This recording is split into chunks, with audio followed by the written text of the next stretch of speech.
옆에 분하고 인사하겠습니다. 은혜 받으시기 바랍니다. 예. 오늘도 선포되는 말씀이 여러분의 마음에 깊이 새겨지기를 바랍니다. 본문 말씀 같이 합독하겠습니다. 요한복음 21장 21절 22절입니다. 합독하겠습니다. 이 사람이 어떻게 되겠사옵나이까? 예수께서 이르시되 내가 올 때까지 그를 머물게 하고자 할지라도 내게 무슨 상관이냐? 너는 나를 따르라 하시더라. 요한복음의 마지막 장의 모습이죠. 예수님이 부활하시고 주님을 부인했었던 베드로를 만나고 베드로를 회복시키시고 다시 베드로에게 너는 나를 따르라라고 하시는 말씀이 전절까지 이어집니다. 그런데 주님을 따르려고 딱 보았는데 옆에 요한이 있었습니다. 그리고는 아니 요한은 어떻게 되는 겁니까? 말씀했더니 예수님 하신 말씀이 너하고 무슨 상관이냐? 나를 따르라 그럽니다. 언뜻 보면은 아니 예수의 사람은 같이 서로 사랑하라고 말씀하셨고 서로 같이 이 제자의 역할을 잘 감당해야 되는 것 아닌가라고 생각할 수 있습니다. 여기에 네게 무슨 상관이냐? 너는 나를 따르라는 것은 요한하고 함께하지 말라는 게 아닙니다. 너가 가는 길과 요한의 가는 길이 다르니 너는 너의 길을 갈 것이며 요한은 요한의 길을 갈 것이다 라는 얘기입니다. 예수 그리스도 이후로 교회가 세워집니다. 교회 안에 교회 공동체를 통해서 서로가 서로 간에 위로가 되고 격려가 되고 때로는 도움을 주기도 하고 도움을 받기도 합니다. 자, 언뜻 생각하면은 그렇게 귀한 공동체에 같이 같은 길을 가는 것 같아요. 맞아요. 같이 믿음의 길을 가요. 그러나 믿음의 길이라는 건 결국에는 내가 결정을 하고 내게 주어진 삶의 걸음을 걷는 겁니다. 우리 각자에게는 하나님이 가게 하시는 우리의 삶의 영역이 있음을 믿으시기 바랍니다. 옆에 있는 사람도 좋아요. 그러나 한계가 있어요. 좋은 도전은 받지만 그러나 결국엔 하나님이 나에게 요구하시는 내 인생의 길이 있으며 내가 결정해야 될 삶의 모습이 있어요. 그래서 믿음의 길이라고 하는 것은 한편으로는 홀로 가는 길이에요. 꼭 기억하세요. 같이 가는 것 같지만 홀로예요. 아내와 남편이 같이 교회 왔어요. 같이 가는 것 같아요? 아니요. 각자 가는 거예요. 아들과 아버지가 같이 교회 왔어요. 같이 가는 것 같아요? 아니요. 각자에게 주어진 베드로의 길이 있고 요한의 길이 있듯이 다른 길이에요. 그래서 믿음의 길은 홀로 가는 길이에요. 말씀 하나 볼게요. 열왕기상 19장 10절 말씀 읽어보겠습니다. 그가 대답하되 내가 만군의 하나님 여호와께 열심히 유별하오니 이는 이스라엘 자손이 주의 언약을 버리고 주의 제단을 헐며 칼로 주의 선지자들을 죽였음이오며 오직 나만 남았거늘 그들이 내 생명을 찾아 빼앗으려 하나이다. 엘리야 얘기입니다. 엘리야. 우리가 잘 아는 엘리야입니다. 엘리야 시대 때 아합 왕은 그야말로 악한 왕이죠. 아내 이세벨을 통해서 온갖 그냥 우상을 섬기는 선지자들이 들어오고 산당들을 만들어 놓았었습니다. 우리가 잘 아는 영적 전쟁, 그들을 바알을 섬기는 선지자들 보고 하늘에서 불이 떨어지게 하라? 그러면 내가 너희 인정해 주겠다. 나도 기도해서 하늘에서 불이 떨어지면 내가 섬기는 하나님을 인정하라. 서로 영적 대결을 벌리죠. 누가 이깁니까? 굉장히 어려운 건 물어봤어요. 거짓 선지자들이 이겼어요? 누가 이겼어요? 엘리야가 이깁니다. 이렇게 주거니 받거니. 영적 전쟁이 이겼어요. 그 전쟁의 이김과 함께 아주 용감무쌍하게 거짓 선지자들을 섬멸해버려요. 다 죽여버립니다. 그리고는 그 지역에 가뭄이 있었는데 그 지역의 가뭄을 해결할 수 있는 비가 3년 만에 오게 했어요. 대단하죠? 그죠? 그게 엘리야였어요. 근데 뭐라고 말하느냐? 오직 나만 남았습니다. 그래요. 나만 남았습니다. 왜 이렇게 얘기할까요? 이세벨이 데리고 간 거짓 선지자를 죽이게 되니까 이세벨이 사람을 보냅니다. 너도 똑같이 내가 죽여버릴 거야. 그 말을 듣자마자 하나님 앞에 가서 한 말이 이 얘기였어요. 그리고는 하는 소리는 이세벨이 자신을 죽이려는 이 순간 믿음은 고소하는 사람 나밖에 없어요. 이 말이 무슨 의미일까요? 내 옆에 딴 사람이 없어요. 딴 사람이 없어요. 그리고 나서 또 한마디 합니다. 14절인데요. 19장 14절 말씀 또 한번 읽어보겠습니다.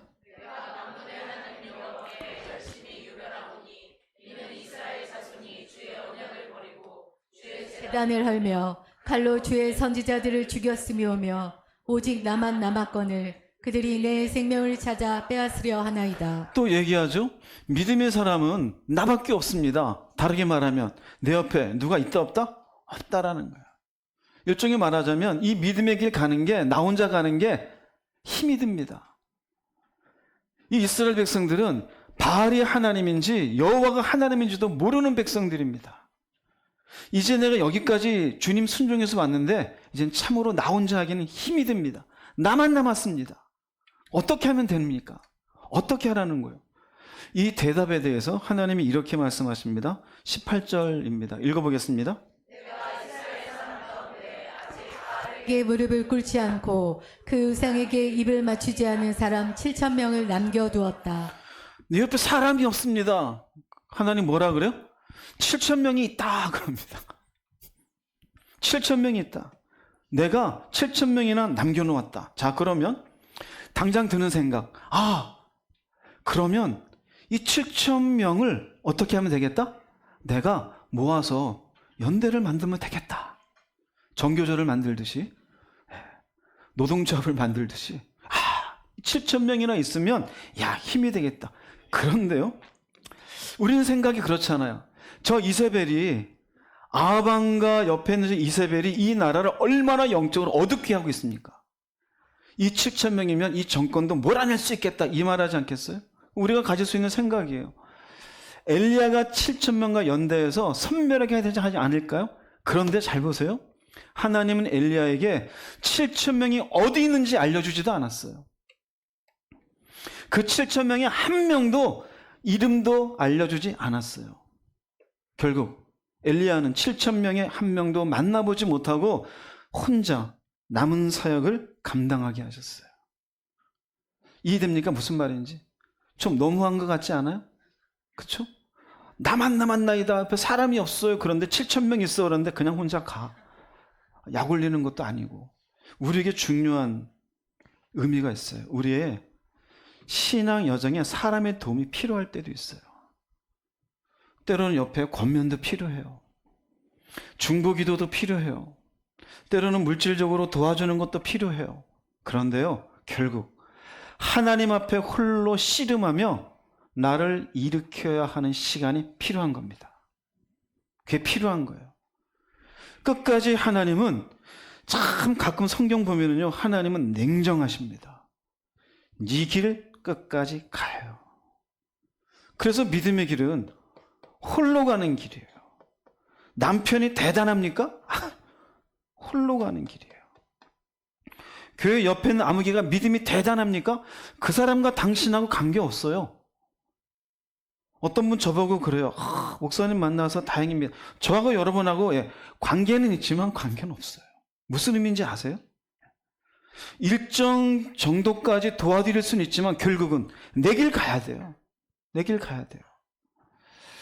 성경 보면은 남유다가 바벨론에 의해서 나라가 망하게 되어집니다. 나라가 망해서 바벨로니아에 포로로 끌려갑니다. 이 포로로 끌려갔을 때 그 바벨론의 위대한 하나님의 사람이 두 사람이 등장합니다. 다니엘과 에스겔이에요.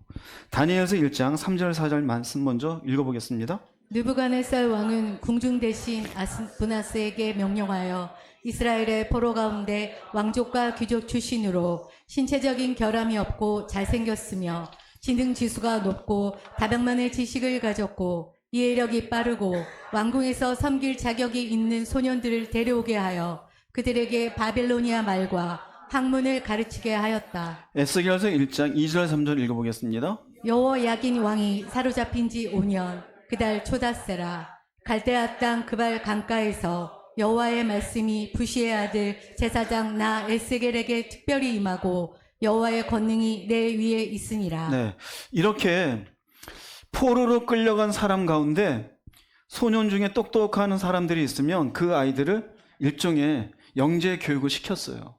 그리고는 어느 정도 쓸만한 나이가 되면은 바벨론의 일꾼으로 썼습니다. 이 중에 이 소년들 가운데 다니엘이 있었어요. 그리고는 이 다니엘은 바벨론에 뭐가 되어지죠? 총리가 되어져요. 기가 막힌 꿈을 해몽하는 것으로. 궁금한 분은 성경을 보세요. 네. 꿈을 해몽합니다.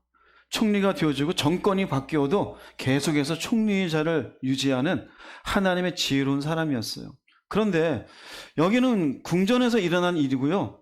여긴 포로들이 있는 곳이에요. 여기에 누가 있냐면요, 에스겔이 있어요. 에스겔에게 특별히 말씀이 임해요. 그리고는 포로지에서 하나님의 백성들을 영적으로 지도하는 지도자로 에스겔이 세워지는 모습입니다. 자, 그런데 재미있는 것은 다니엘의 활동 시기는요, BC 655년에서 535년이에요. 굉장히 길죠. 거의 70년입니다. 에스겔의 활동 시기는 BC 593년에서 571년이에요. 다니엘은 당연히 어려서부터 갔으니까 긴 시간이 있었어요. 딱 다니엘의 활동기는 에스겔의 활동기를 폭 끌어안고 있는 형국이 되어져요. 그 시기에 같이 있었어요. 자, 우리 생각 들어가 볼게요. 나라를 잃었어요. 한 사람은 우리 조국을 수탈한 상대 적국의 중요한 총리 자리에 가 있었고, 나는 여기에서 이스라엘 백성들의 이 포로된 이 사람들 속에서 일종의 뭔가 민족의 뭔가를 이끌어내고 중심을 잡기 위해서 애를 쓰고 있었어요. 두 사람이 연합하면 힘이 될까 안 될까요? 힘이 될까 안 될까요? 힘이 되겠죠. 일종의 독립운동이잖아요. 할 수 있잖아요. 이 동일한 시기에 다니엘은 왕궁에서 활동하였고 에스겔은 유대인 포로들이 수용되어 있는 그발강 유역에서 활동했어요. 둘이 함께 했으면 포로들이 얼마나 힘이 됐겠어요. 그죠? 그런데 하나님은 그렇게 하지 않았어요. 둘이 만났다는 얘기도 없어요. 다니엘에게 에스겔이 있다고 알려주지도 않았어요. 그럼 포로로 있는 에스겔은 총리가 있는 다니엘이 유대인이라는 사실 또한 알까요? 모를까요? 알 수도 있겠지만 모를 가능성이 많아요. 그건 상상도 할 수 없는 위치잖아요. 도대체 하나님은 같이 하면 좋은데 왜 이럴까? 왜 이럴까? 이유가 뭘까요? 하나님이 부여하신 자리에서 각자의 소명을 감당하게 하셨어요. 다니엘아, 너는 총리의 자리에서, 에스겔아, 너는 포로된 자리에서, 그리고 내가 너에게 준 너의 삶 속의 사역을 너는 각자 감당하여라. 이해됩니까? 무슨 말인지? 우리 모두가 똑같아요. 아무개 집사님 둘이 막 얘기해. 네가 내 사정 모르지? 안 살아봐서 모르잖아. 맞아요. 안 살아봐서. 그러나 안 살아봤어도 내가 가야 할 길을 믿음의 길로 가야 돼요? 안 가야 돼요? 가야 되는 거예요. 가야 되는 거예요. 내가 결정하는 문제를 옆에 있는 집사님이 결정해 주는 게 아니에요. 내가 진 십자가를 이 사람이 대신 질 수 있는 게 아니에요. 예수님의 사역을 볼까요? 예수님의 사역 가운데는 수많은 군중들이 따랐습니까? 안 따랐습니까? 그 따른 사람들 가운데는 그 이스라엘의 유력자들이 있었어요? 없었어요? 많았어요. 따르는 군중들은 사내들인 의원이 있었어요. 사내들인 의원은요, 우리식으로 말하면 지금 우리 현대식으로 얘기하면 서울대 출신이에요. 그리고 국회의원에서 일하는 사람이에요. 별로 안 좋아하는 사람도 있겠지만. 그래서 유대인들의 웬만한 문제는 여기서 해결했어요. 부자도 있었어요. 부자 아리마대 사람 요셉은 예수님의 나중에 죽으셨을 때 그 장사 지내는 그 굴까지 제공했었어요. 회당장이 있었어요. 야이로라고. 로마의 백부장이 있었어요. 그럼 이 사람들이 연대했다면 같이 예수님하고 제사장과 바리새인들이 싸움거리가 됐을까요? 안 됐을까요? 싸움거리 돼요? 안 돼요? 될 것 같아요? 아까 그랬죠? 어떻게? 주거니 박거리. 안 되네 또. 자, 싸움거리가 됐을까요? 안 됐을까요? 안 됐어요. 안 됐어요. 그런데 예수님이 연대를 했어요? 안 했어요? 안 했어요. 왜 그럴까요? 십자가는 예수님만이 지실 수 있어요. 옆에 사람들이 있어서 지시해 준 걸로 힘은 될 수 있겠지만 결국 예수님은 본인이 가야 할 길을 본인이 결정해서 가셔야 되는 거예요. 예수님의 제자들 볼게요. 예수님의 제자들이 그때 로마의 탄압이 심한 때잖아요. 그러면 어려울수록 뭉치면 좋을 것 같죠. 그러니까 우리 생각이란 말이에요. 그죠?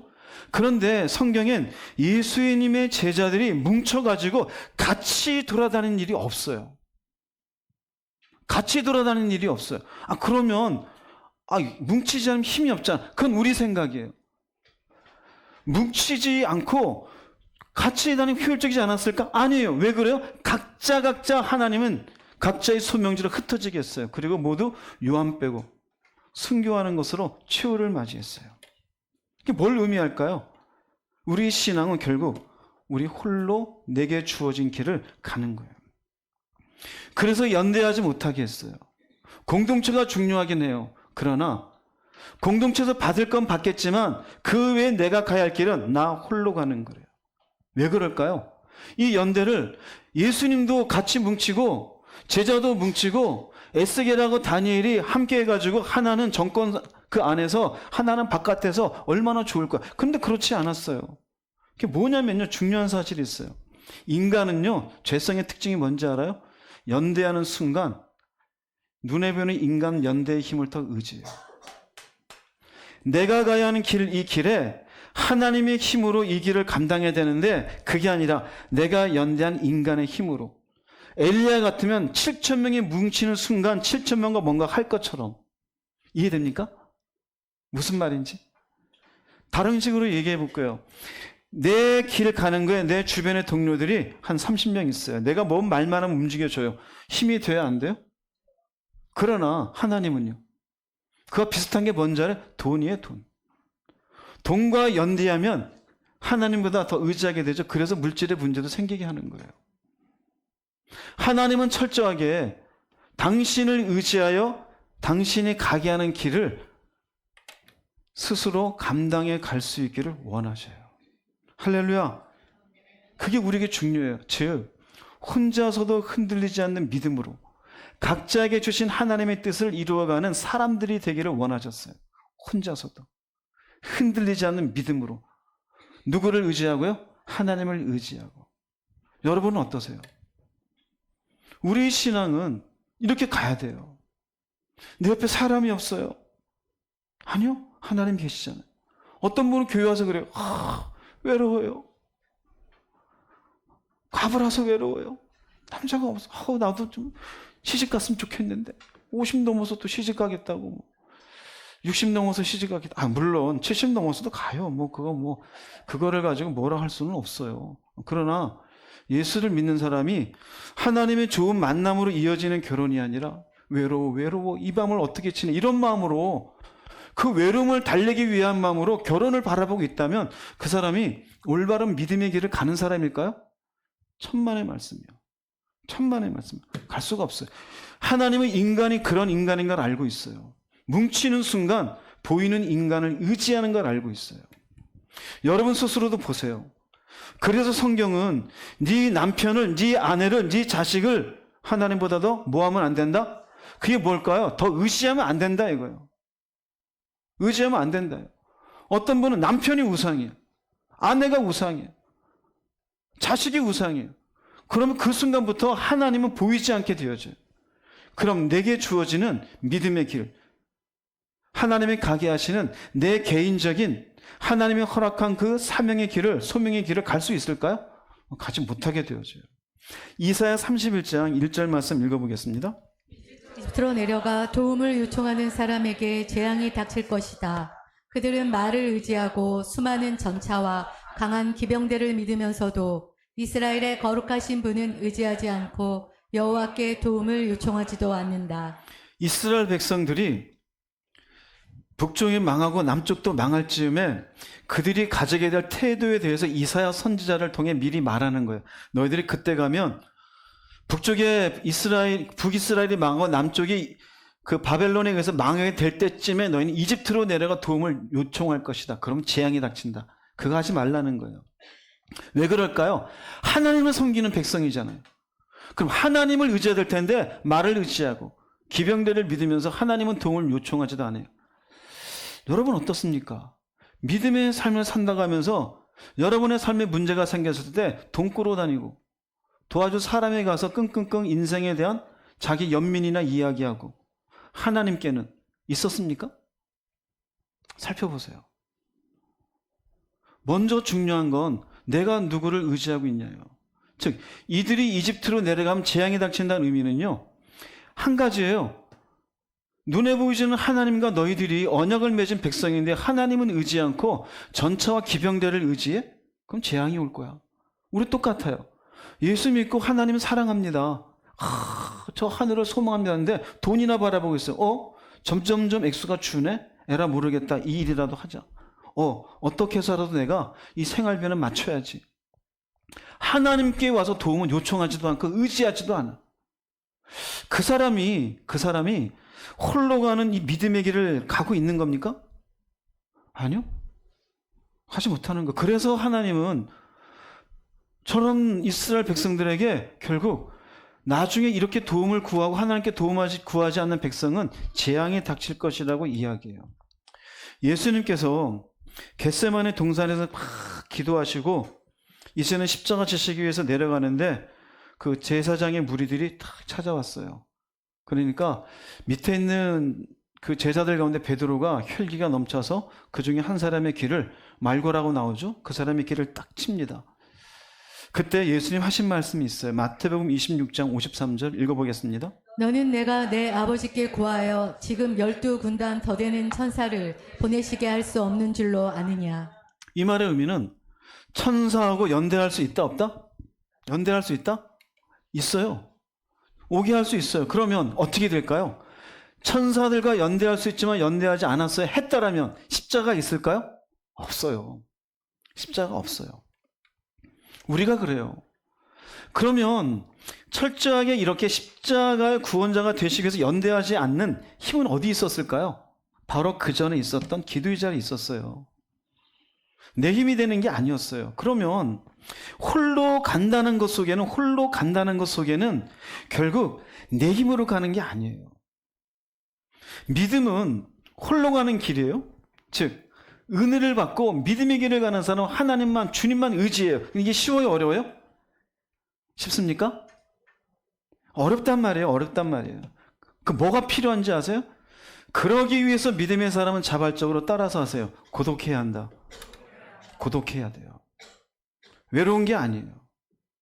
외로움이라는 것은 다른 사람들과 어울리기를 바라지만 그렇지 못한 데서 오는 소외감이에요. 연세가 드시면서 80이 넘고 90에 가까우면 주변에 사람이 없어요. 외로우니까 어디에 가시는 거예요? 양로원에. 외로우니까 밖에 앉아서 지나가는 사람이라도 이렇게 쳐다봐요. 그거 외로운 거예요. 고독은 달라요. 얼마든지 다른 사람들과 어울릴 수 있어요. 그런데 자발적으로 자기를 격리하는 거예요. 왜 격리할까요? 이 길을 나홀로 가는 게 쉽지 않으니까요. 하나님이 내게 부여하신 이 길을 내가 감당하는 게 내 힘으론 쉬운 게 아니니까. 예수께서 십자가 지시는 게 쉬운 게 아니니 홀로 하나님께 나아가요. 즉 신앙 안에서의 고독은 하나님과 뭐하기 위해서요? 독대하기 위한 자기 격리예요. 여러분에게 이게 있기를 주의 이름으로 축복합니다. 교회 안에 보면은요, 사람들과 어울리는 건 너무 좋아요. 믿음이 있다고 얘기를 해요. 그런데요, 자발적으로 격리하는 걸 못하는 사람이 너무너무 많아요. 고독해야 돼요.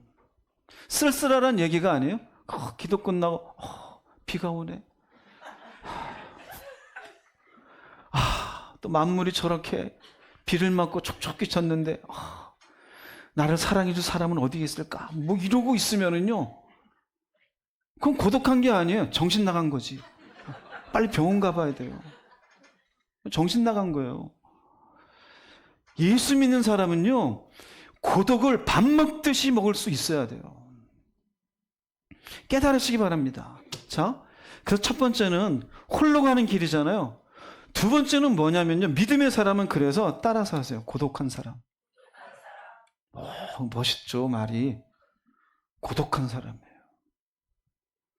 고독을 즐길 줄 모르면 올바른 믿음의 길을 못 갑니다. 나홀로 있는 시간을 가지지 못하는 사람, 믿음의 길을 가기 힘듭니다. 왠지 알아요? 믿음의 길에는 내가 내려야 하는 수많은 결단들이 있어요. 할까 말까. 짊어져야 십자가가 있어요. 애가 있어요. 선진영자 같으면 밑에 사랑이가 이제 아직 초등학교 못 들어가서요. 저거 대학까지 보내려면 내가 몇 살까지 일해야 되고, 그 얘기 한 번 더 들으면 이제 한 200번째 되는데, 짊어져야 될 십자가가 있어요. 짊어져야 돼요. 짊어져야 돼요. 각자가. 어떤 사람은 질병이 있잖아요. 어떤 사람은 내가 해결해야 될 문제가 있잖아요. 그럼 그런 것 속에 엘리야처럼 나 혼자 가야 되는 길이 있어요. 베드로처럼 가야 되는 길이 있단 말이에요. 예수님처럼. 그런데 그 속에 내가 쉽냐고요. 그 길을 가고 싶은 것과 가기 싫은 게 있잖아요. 때려치자. 가자. 그런 순간에 하나님이 내게 주신 것이라는 건 알긴 아는데 우리의 마음속에 항상 뭐가 있어요? 에라 하기 싫다가 있어요. 다 똑같아요. 하기 싫은 게 있어요. 그런데 나를 꺾는 순종과 흔들리지 않는 신뢰의 힘은 나한테서 오는 게 절대 아니에요, 여러분. 절대 아니에요. 오직 하나님과 독대하는 시간에서 나오는 거예요. 나라는 사람이 잘났기 때문에 나를 꺾는 순종이 생기는 게 아니에요. 믿음의 길은 홀로 가는 것이다. 홀로 가보세요. 나 혼자 가지만 홀로 가는 이 속에 하나님과 독대하는 시간을 통한 고독한 사람의 사람으로 살아갈 수 있어야 돼요. 그럴 때 비로소 내가 올바른 결단을 내릴 수가 있고 내가 져야 될 십자가를 짊어지는 사람이 될 수가 있음을 꼭 깨달으시기 바랍니다. 할렐루야. 꼭 깨달으세요. 꼭 깨달으세요. 믿음의 길이 쉬워 보이죠? 예, 쉽습니다. 그런데 어려워요. 왜 어려운지 아세요? 하나님과 독대하는 시간을 가진 게 어려워요. 근데 이 시간을 가져야 돼요. 가져야 돼요. 끈질기게 가져야 돼요. 지독하게 가져야 돼요. 눈에서 피가 나도 가져야 돼요. 왜요? 주님 내게 주신 그 길을 가야 되니까요. 그 길 끝이 어디예요? 주님 품 안이에요. 하늘나라예요. 엘리야가 7,000명을 얘기하고 하나님이 왜 나한테 한 명도 소개 안 해? 에라 모르겠다 뒤돌아서면 그 이후에 엘리야가 병거 타고 하늘 가는 일은 있을까요? 없을까요? 없어요. 없어요. 베드로가 거듭난 마음을 가지고 나를 따르는데 요한 붙잡고 계속 같이 가려고 하면 베드로 어떻게 할까요? 예수님이 그래 같이 가라.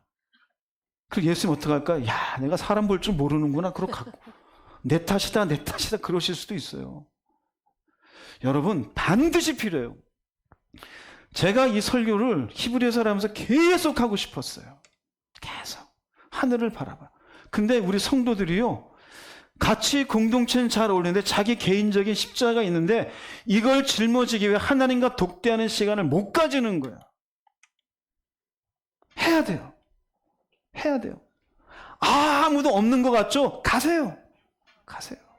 해야 돼요. 쓸쓸한 것 같죠? 아니요. 하나님이 함께 하잖아요. 가야 돼요. 저는 이 길을 왜 갈 것 같습니까? 제 힘으로요? 아니요. 저도 하나님과 독대하는 시간을 지독하게 가지고 해요. 그러니까 가는 거예요. 성경에 있는 말씀 볼게요. 바울이 1차, 2차, 3차 전도여행 했다 그러죠.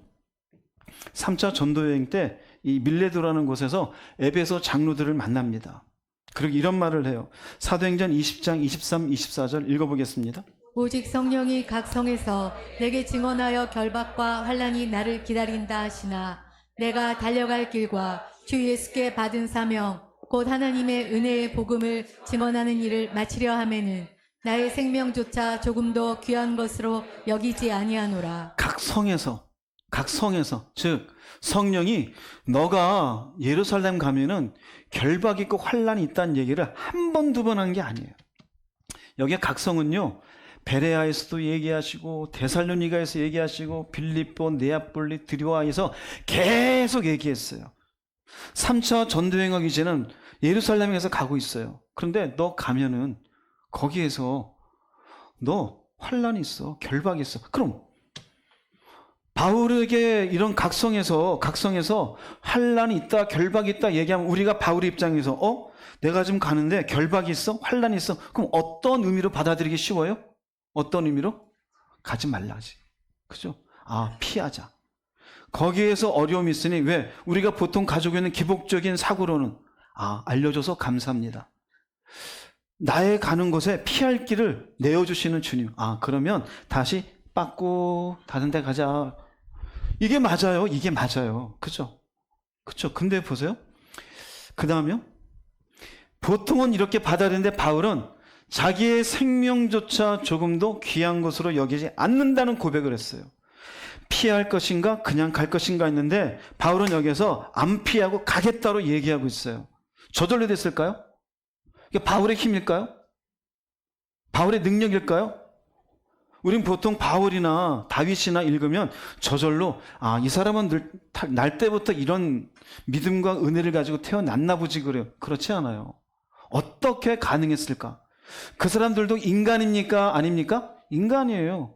인간이 어떻게 가능했을까? 20장이잖아요. 앞에 13절 말씀 한번 읽어보겠습니다. 우리는 앞서 배를 타고 앗소에서 바울을 태우려고 그리로 가니 이는 바울이 걸어서 가고자 하여 그렇게 정하여 준 것이라. 계속 각성해서 알려주고 이때도 환난과 핍박이 있다는 사실을 다 알고 가는 거예요? 안 가는 거예요? 가고 있는 거예요. 그런데 여기에 우리는 앞서 여기에 우리는요. 누가가 사도행전을 씁니다. 근데 우리는 혼자 있는 게 아니라 마게도냐 지역, 아가야 지역의 교회 대표들과 가요. 여기에 7명인데 7명의 이름은 윗절에 보면 4절에 7명의 이름이 다 나와요. 근데 배를 탔는데 배를 탄 출발지는 드로아입니다. 바울을 만난 도착지는 어디입니까? 앗소입니다. 앗소. 즉 일행은 배를 타고 먼저 앗소에 가고 홀로 걸어오는 바울을 기다렸어요. 홀로 걸어오는 바울을 기다렸어요. 아니 같이 가지. 8명이 같이 있다가 바울은 내버려 두고 7명이 배 타고 이것들이 자기들이 스승은 던져두고 자기들은 편하게 배 타고 가고 걸어왔다는 얘기예요. 그런데 이걸 뭐라고 말하느냐? 바울이 걸어서 가고자 하여 그렇게 어떻게? 정하여 준 것이라 그래요. 여기 정하다라는 말은 디아타소라는데 명령하다요. 지시하다요. 그럼 누가 명령하고 지시했어요? 바울이 그렇게 얘기했어요. 즉 바울은 난 걸어갈 거야. 너희들은 배 타고 가라.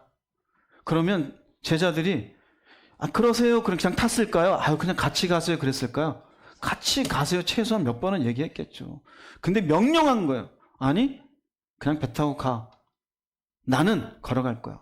그러니 제자들이 어쩔 수 없이 배 타고 앗소로 갔어요. 그렇게 명령했으니까. 이게 그 내용입니다. 그리고 먼저 배 타고 가서 계속 누구를 기다리고 있어요? 바울을 기다리고 있는 거예요. 계속 바울을 기다리고 있는 거예요. 자, 여기에서 생각해 봅시다. 왜 그랬을까? 왜 그랬을까? 지금 바울의 마음에는 예루살렘에 가면 무엇이 있어요? 핍박이 있어요. 환란이 있어요. 근데 풀리지 않은 거예요. 이걸 가라는 건가? 가지 말라는 건가? 또 개인적인 인간성 속에 내가 피해야 되는 게 아닌가? 이거를 받아들여야 되나? 결정은 누가 해요? 내가 해요. 핍박이 있다는 건 누가 알려주셨어요? 성령이. 그것도 계속해서 핍박이 있다고. 그러나 내 마음속에는 아직 결정된 게 있어요? 없어요? 결정된 게 없어요. 즉 바울이 걷기로 결정한 것은 고독하게 하나님과 독대하기 위한 자발적인 자기 격리였어요. 8명의 사람들과 우르르르 같이 다니려면 하나님께 집중할 수가 없는 거예요. 같이 가면 좋아요. 배 타면 편할 수 있죠. 그런데요, 먼저 가라. 나는 지금 복잡한 문제가 있어.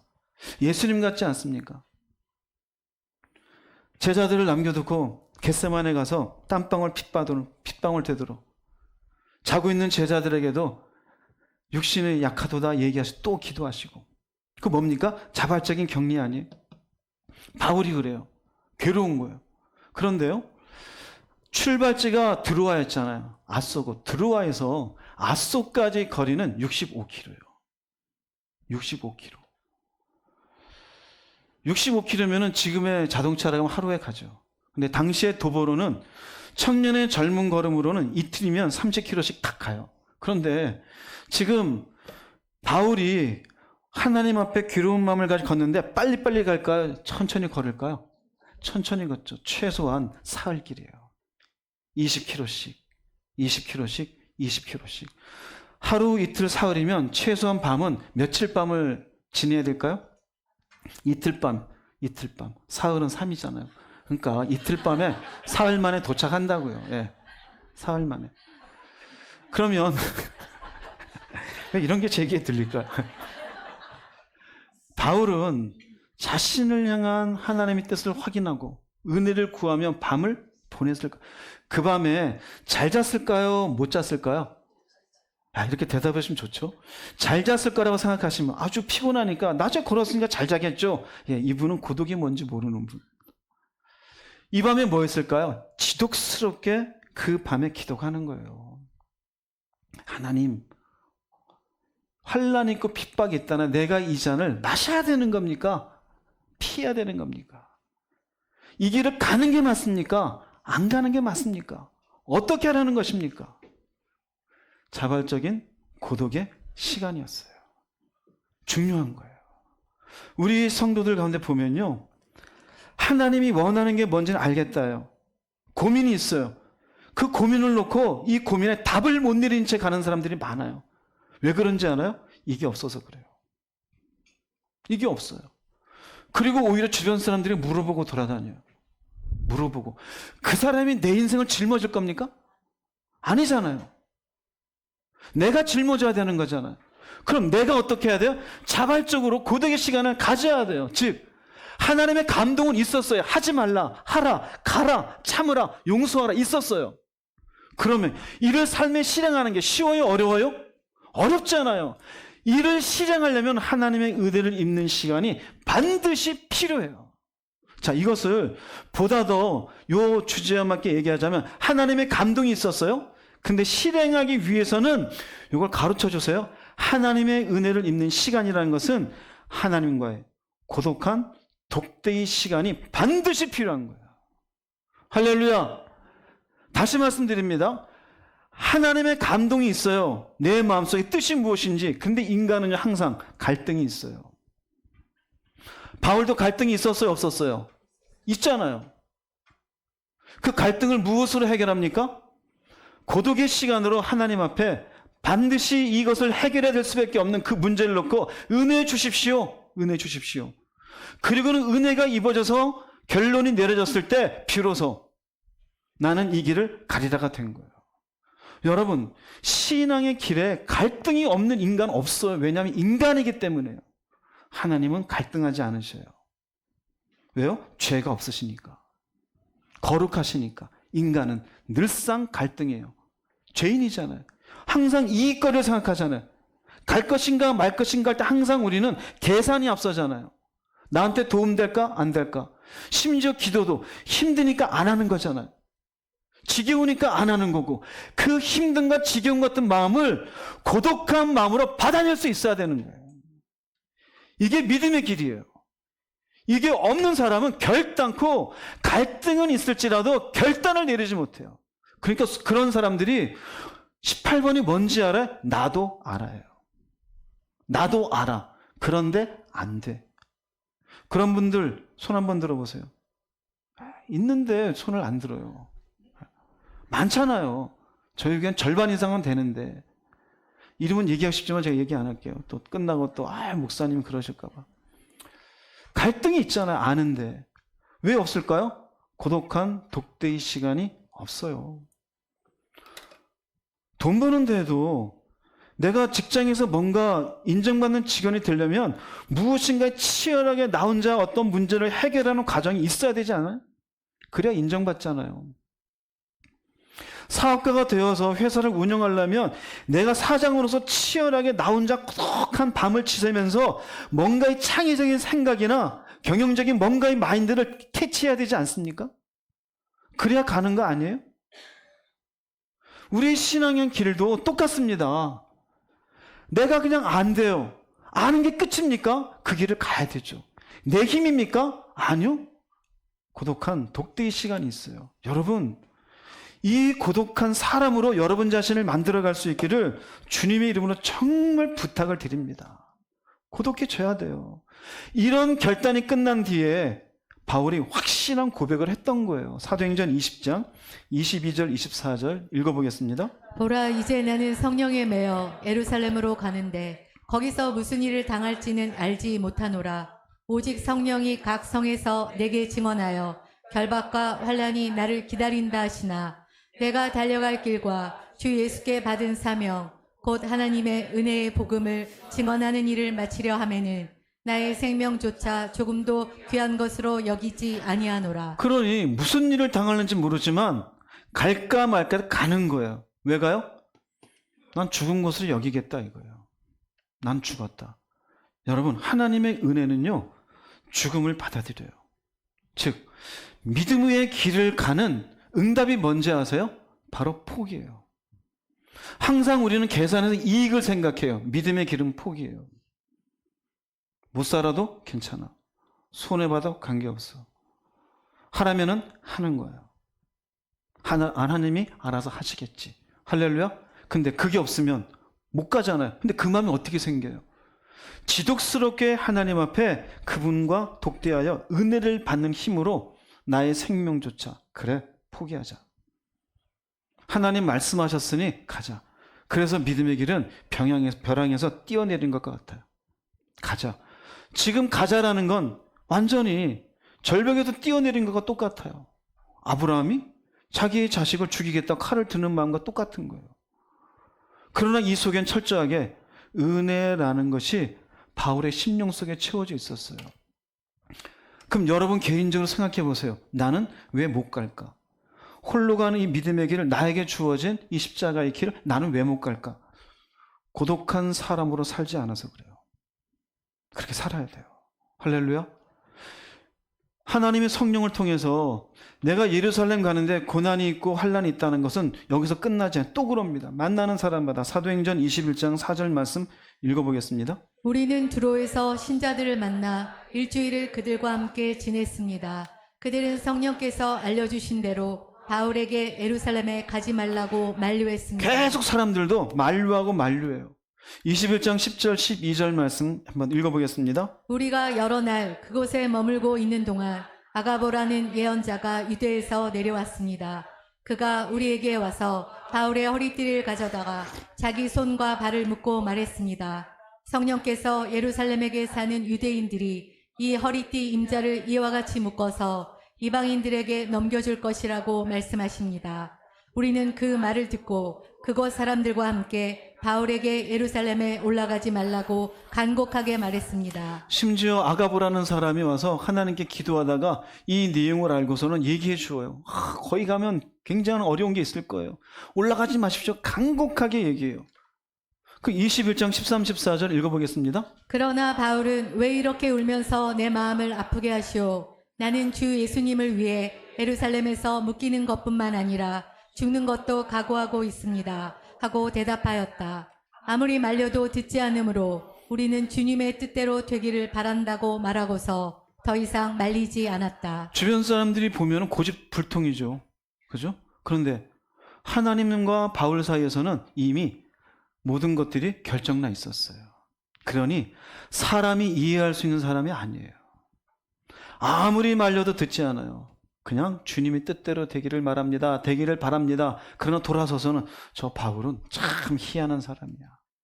도대체 이렇게 성령께서 얘기하신데도 불구하고 왜 도대체 거길 왜 가는 거야? 조금 더 나가면 저것도 불순종 아니야? 이렇게 얘기할 수도 있어요. 그러나 바울은 드로아에서 아소까지 자기 격리의 시간이 있었잖아요. 2박 3일 동안 얼마나 그 내면의 하나님과 독대함의 시간을 보냈겠어요. 하나님의 뜻을 확인하고 은혜를 입었기에 모두가 말리는 일을 어떻게 결정할 수 있었어요? 거침없이 결정할 수 있었어요. 나는 가겠다. 나는 죽더라도 간다. 그리고 그 마음속엔 하나님의 은혜로 어떤 두려움도 염려도 없이 이 길을 가게 되어져요. 고독한 사람입니다. 믿음의 사람은 고독한 사람이에요. 예수님도 고독한 분이셨어요. 그분의 사역을 누가 이해합니까? 그분의 십자가를 누가 이해합니까? 누가복음 22장 41절 42절 한번 읽어보겠습니다. 그들을 떠나 돌 던진 만큼 가서 무릎을 꿇고 기도하여 이르시되 아버지여 만일 아버지의 뜻이거든 이 잔을 내게서 옮기시옵소서. 그러나 내 원대로 마시옵고 아버지의 원대로 되기를 원하나이다. 예, 제자들을 떠나요. 떠나. 이 의미는, 이 기도는 제자들과 함께 통성으로 기도한 게 아니에요. 간혹 교회 가운데 문제 있는데 나 좀 위해서 기도하고 같이 기도하자. 그게 아니에요. 그도 아니에요.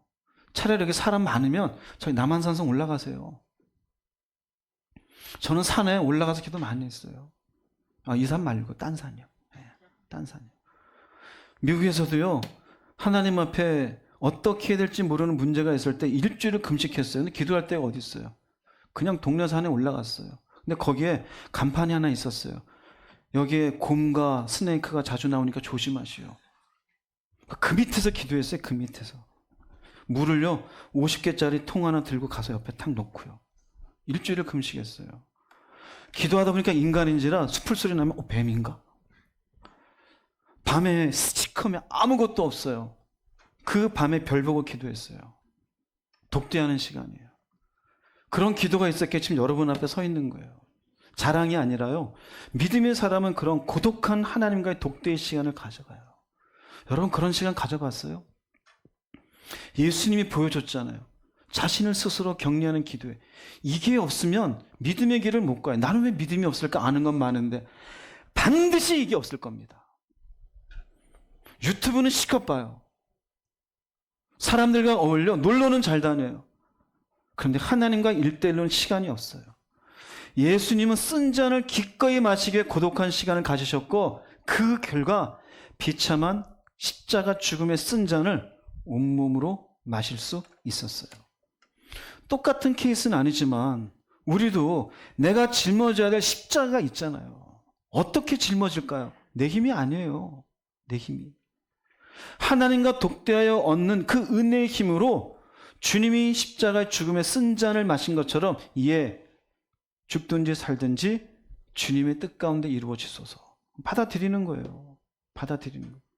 그래야 비로소 믿음의 길을 가는 사람으로 가게 되어져요. 마가복음 8장 34절 읽어보겠습니다. 우리와 제자들을 불러 이르시되 누구든지 나를 따라오려거든 자기를 부인하고 자기 십자가를 지고 나를 따를 것이니라. 누가복음 14장 27절입니다. 누구든지 자기 십자가를 지고 나를 따르지도 않는 자도 능히 내 제자가 되지 못하리라.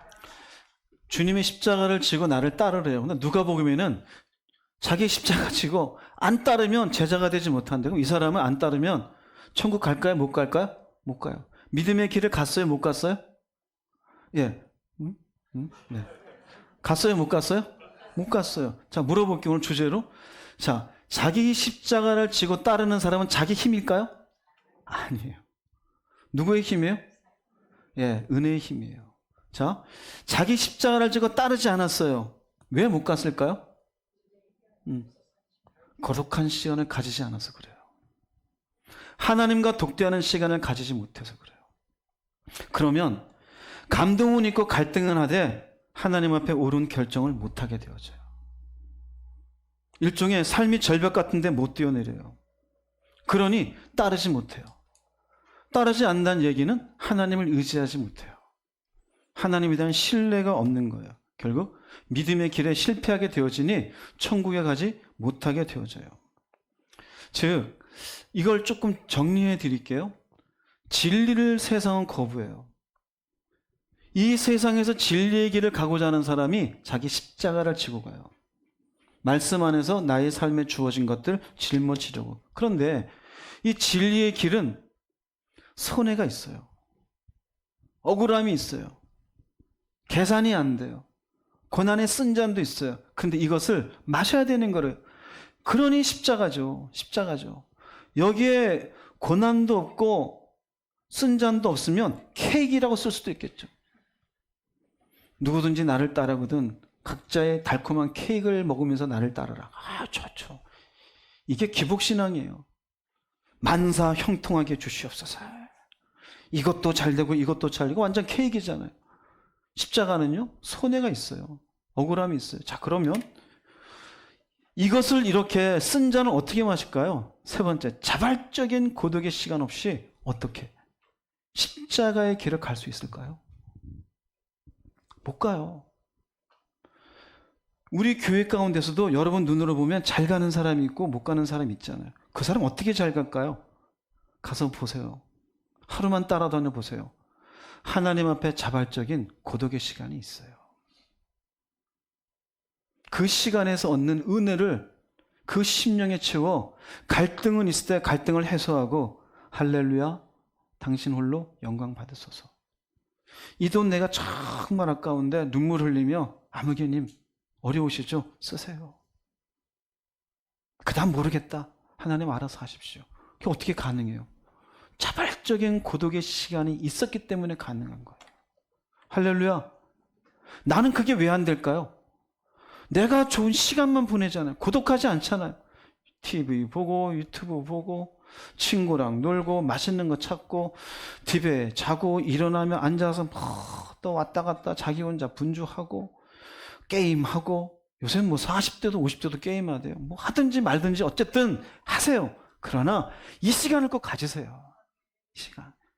나는 왜 교회 40년 다니고 50년 다니고 60년 다녔는데 왜 믿음의 길을 못 가느냐? 절대 못 가시죠. 이게 없어요, 이게. 회사는 죽으라고 가요. 돈 버는 일에는 눈에 불이 나도 가요. 그런데 자발적인 고독의 시간은 없어요. 그 사람은 교회를 1000년 다녀도 못 갑니다. 10,000년 다녀도 못 갑니다. 주변의 공동체 사람들과 어울리면서 집사님 잘 가네 잘 가네. 그 믿음이 내 믿음입니까? 그 사람의 결정이 내 십자가의 길에 중요한 위로는 될 수 있겠지만 결정은 내가 해야 되는 거예요. 그런데 남을 쳐다보면서 난 줄 착각하는 사람도 있어요. 아니에요. 그렇지 않아요. 반드시 이 시간을 가져야 돼요. 이것 없이 되지 않아요. 마태복음 14장 22절 23절 읽어보겠습니다. 예수께서 즉시 제자들을 재촉하사 자기가 무리를 보내는 동안에 배를 타고 앞서 건너편으로 가게 하시고 무리를 보내신 후에 기도하러 따로 산에 올라가시니라. 저물매 거기 혼자 계시더니. 예수님 하나님이시잖아요. 근데 혼자 계셔요. 뭐 할까요? 거기서 뭐 쎄쎄쎄 합니까? 내일 말할 말씀 준비합니까? 기도하시는 거예요. 뭡니까? 고독의 시간을, 하나님과의 독도의 시간을 스스로 자기 격리하고 가시는 거예요. 우리에게 본이 되는 거 아닙니까? 이렇게 해야 너희가 나를 따라올 수 있다고. 마가복음 1장 35절입니다. 새벽 아직도 밝기 전에 예수께서 일어나 나가 한적한 곳으로 가서 거기서 기도하시더니. 누가복음 5장 16절입니다. 예수는 물러가사 한적한 곳에서 기도하시니라. 그렇죠? 새벽이 되기도 전에 하나님과 독대할 시간을 가져요. 많은 사람들이 오병의 기적으로 막 모일 때 한적한 곳에서 기도하셔요.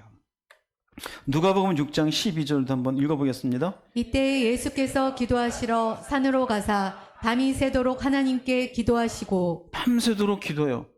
같이 간 사람 있어요, 없어요? 없어요. 혼자 가는 거 혼자 가는 거예요. 즉 무슨 의미냐면요, 예수님의 사역 비밀은 하나님을 독대하기 위해 자발적으로 자신을 격리하는 고독의 시간이 있었어요. 예수님도. 우리도 똑같아요. 우리 개인에게 주어지는 믿음의 길을 내가 감당하기 위해서는요, 하나님을 독대하기 위해 내가 자발적인 이 시간이 있어야 돼요.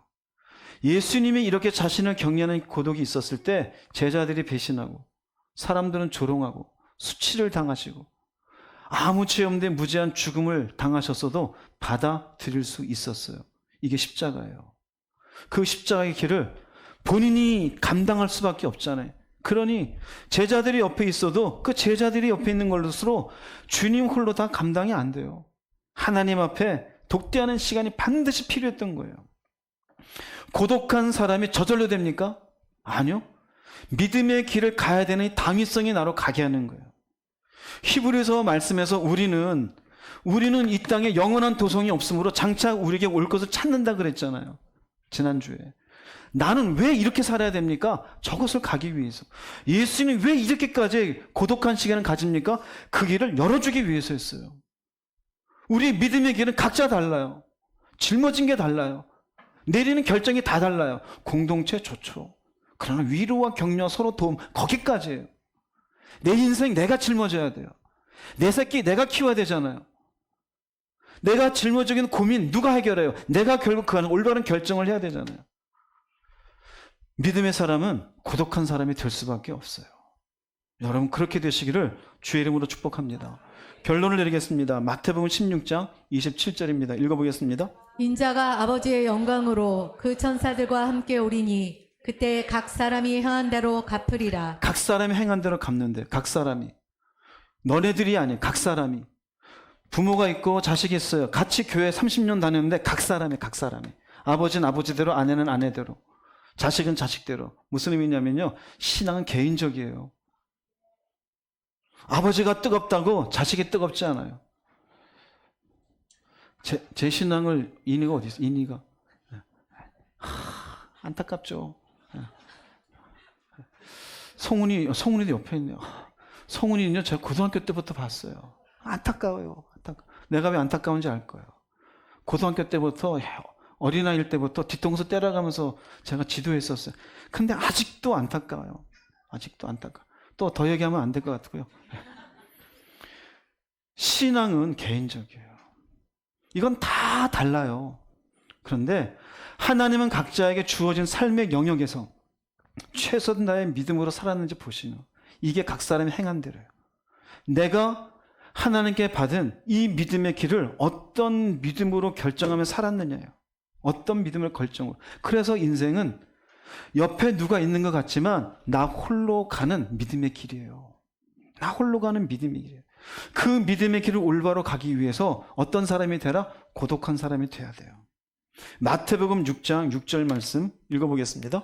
너는 기도할 때 골방에 들어가 문을 닫고 보이지 않는 내 계시는 내 아버지께 기도하여라. 그리하면 은밀히 보시는 내 아버지께서 갚아주실 것이다. 그거 보세요. 전부 격리해요. 골방. 문 닫아. 안 보이지? 이게 뭐예요? 얼마나 고독해요. 조용해요. 사람 없어요. 근데 이 속에서 어떻게 돼요? 보고 있다. 갚아줄 거다. 뭘로 갚아요? 은혜로. 그 걸음에 함께 하시는 것으로. 근데 우리는 쓸쓸함만 생각해요. 아무도 없는 거로. 기도하러 왔다가 비 오면 또 비가 오네. 뭐 눈이 오면 또 내 마음도 하얘졌으면 하얗지도 않으면서. 네? 괜히 옆에 오면 또 저 사람이 차 마셔야지. 또 차 마시면서 또 쓸쓸함. 고독으로 바꾸세요. 여러분 고독한 사람이 되십시오. 부탁합니다. 이 의미가 뭘까요? 기도를 하는 건 스스로 격리하라 이거예요. 고독의 시간을 가져라. 이게 뭐예요? 이게 기도예요. 이 기도가 여러분 개인적으로 있을 수 있기를 바랍니다. 그 기도 속에서 쓸쓸을 이겨내는 하나님을 만나세요. 그분의 친밀을 통해 나 혼자 이 믿음의 길을 가는 게 아닌 것이라는 확인을 하세요. 왜 하나님이 이런 내 인생의 걸음을 걷게 하시는지 그곳에서 확신을 가지세요. 바울은 왜 이런 환난과 핍박이 있다가 나한테 알려주셨는지 2박 3일의 시간을 통해서 확인을 했어요. 예수님은 겟세마네 동산에서 땀방울에 핏방울 되도록 기도하시면서 확인을 했어요. 그렇구나. 이건 내가 짊어져야 되는 거구나. 이 잔을 내가 마셔야 되겠다. 우리도 그렇지 않아요? 여러분이 개인적으로 내려야 될 결단이 있지 않아요? 내가 짊어져야 될 십자가 있는 거 아니에요? 그럼 고독한 시간을 가지세요. 어떻게 해요? 골방에 들어가세요. 문 닫으시고. 보이진 않아요. 그래도 계시다고 믿고 기도하세요. 그럼 그분이 은밀히 보시면서 갚아주신대요. 할렐루야. 사랑하는 여러분, 믿음의 사람입니까? 믿음의 사람입니까? 하나님 앞에 고독한 사람이 되십시오. 우리의 영성이라는 것, 그것은 결국 자신을 격리하는 고독의 자리에서 깊이를 더하고 넓이를 더합니다. 누군가가 여러분 속에, 우리 가운데, 야, 저 사람은 참 믿음이 좋구나. 그 사람은요, 이 깊이와 넓이를 위해서 자신을 격리하는 시간을 눈물을 흘리면서 가진 사람이에요. 나는 왜 이럴까? 놀기 바빴고, 어울리기 바빴고, 먹기 바빴어요. 본인을 생각해 보세요. TV 보는 시간 좋아하고 기도하는 시간 싫어하잖아요. 유튜브는 3시간, 4시간 보는데 주님의 이 하나님의 은혜를 더하기 위해서 고독한 시간을 즐기는 것은 없잖아요. 그러니 교회는 30년 다녔어도 늘 아는데 결정을 못해요. 그러니 깊이가 없고 넓이가 없는 거예요. 뭐만 많을까요? 말만 많아요. 깡통이 소리가 많아요. 기독교인의 정체성은 말씀에 대한 얼마나 보았고 이해한다가 아니라 이 말씀의 내 속에, 내면 속에 하나님의 은혜가 얼마나 무게감 있게 나를 붙잡는지가 기독교인의 정체성을 결정해요. 여러분, 가벼운 사람입니까? 무게가 있는 사람입니까? 은혜로 움직입니까? 내 정욕으로 움직입니까? 하나님이 내게 주신 길을 기꺼이 갈 마음이 있습니까? 피할 마음이 있습니까? 고독한 사람이 되십시오. 그런 하나님의 사람으로 모두가 새롭게 되어지기를 주님의 이름으로 축복합니다. 기도하시겠습니다.